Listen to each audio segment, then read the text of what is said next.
কিন্তু উঠছে না, কত করে পুড়ে নে একটু ধরতে গুঁড়ো এনেছে, উঠে খাবে না না রেস্টে একটা ফ্যান সুজাস হয়। আরে আরামের গরু রে।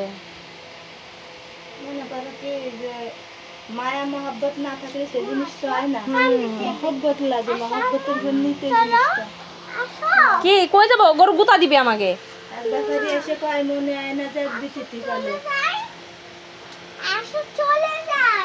ওরে প্রত্যেকদিন কেমনে গোসল করেন এরা কে বল? ও আমার চিনে গেছে না, তুই তো আগের মতো নাইরে নিয়ে তুই বাট খাড়াই গেছিস, তুই পালেন না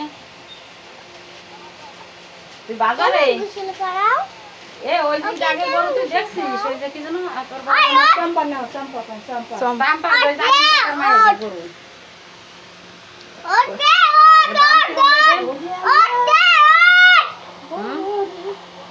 কোন মাঠে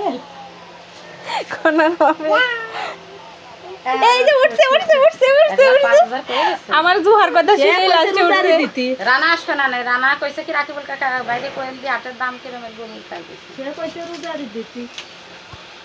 এতক্ষণ পুয়ার সাথে সাথে বেচারি উঠলো, মানে কত কত ছোট 3.5 মণ হবে গোশ। ওই তো কত দাম।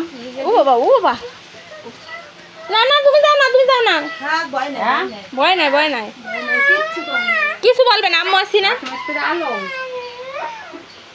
ও আনন্দকালে কালো গরু হলে বেশি ভালো তো হয়। হয় কালো গরুর চাহিদা তো। ওই তো জিজ্ঞাসা 3.5 মণ যদি হয় তাহলে কত করে দেয় কি আটেন কিরম কি গরুর দাম 3.5 মণ গোশ। একটা ছবি তুলে নিয়ে যাই তো।